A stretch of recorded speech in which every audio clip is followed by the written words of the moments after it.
First, Singapore welcomes the multi-phase ceasefire and the hostage release agreements that were announced on the 15th of January 2025. We urge all parties to abide by its terms and especially to enable humanitarian assistance to flow. Fortunately, we've seen an increased delivery of humanitarian aid into Gaza in the last 2.5 weeks, and this is vital to alleviate the dire humanitarian situation. This unimpeded delivery of aid must continue, and we urge all sides to reach an agreement for the subsequent phases in order to achieve, hopefully, a permanent ceasefire and the release of all hostages, and to allow for the long-term reconstruction of Gaza. Since the start of the Israel-Hamas conflict in October 23, Singapore and Singaporeans have contributed significantly, and we've so far conveyed 6 tranches of humanitarian assistance to Gaza.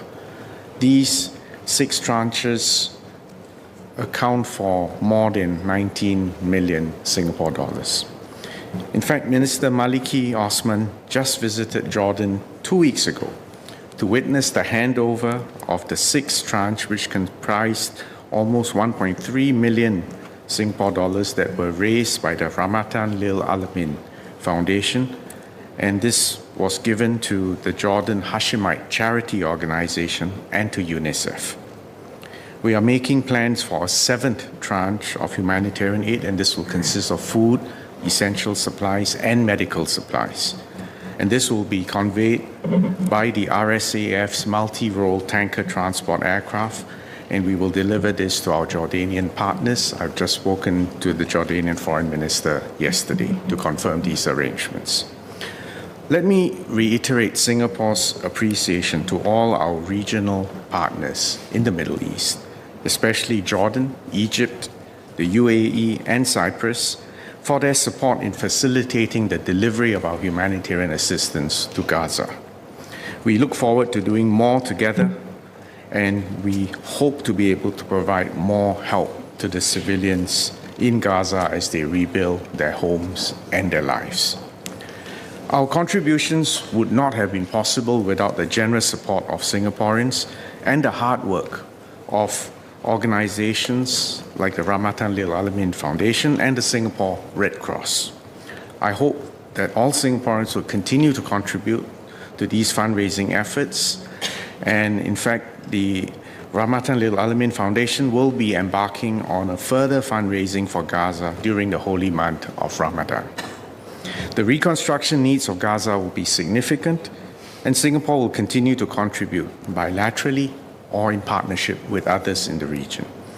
We also stand ready through our enhanced technical assistance package to support training programs in Gaza in collaboration with the Palestinian Authority. Mr. Yam asked whether the ongoing tensions in the region pose any immediate or foreseeable implications for Singapore's diplomatic interests and regional stability in the Middle East. Singapore remains deeply concerned about the volatile situation. And as I stated in my previous written reply in May 24, a wider conflict will have serious implications on the safety and security of everyone, including our Singaporeans who are living in the Middle East and Singaporean companies operating in that region. I added that greater regional tensions would also impact international energy markets, commercial aviation, and global supply chains. Therefore, we will have to continue to monitor very closely the developments in the Middle East, and we are grateful that our strong ties with various partners in the Middle East have prevailed. In fact, working together has given us opportunities to deepen these diplomatic relations, and that's why we have been able to convey timely humanitarian assistance to the civilians in Gaza. Mr. Zulkarnain and Mr. Yam also asked about the role that Singapore can play in contributing to sustaining the ceasefire agreement and promoting regional peace and stability. I understand the intent behind these questions, but I think we need to be realistic and we need to be circumspect about the role that we can play. What we can do from far away is to encourage all the parties to reach an agreement for a permanent ceasefire in Gaza and to pursue a longer-term solution.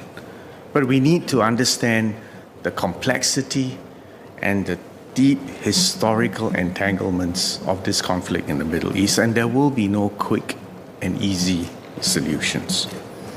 Singapore supports the right of the Palestinian people to a homeland of their own.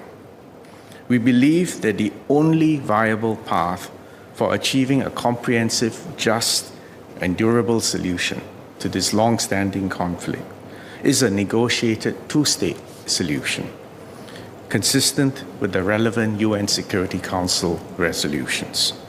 And we hope that the leaders on both sides will find the political will, courage, and imagination to resume direct negotiations, although we know that these will be very difficult in the light of the very painful 16 months that have just passed.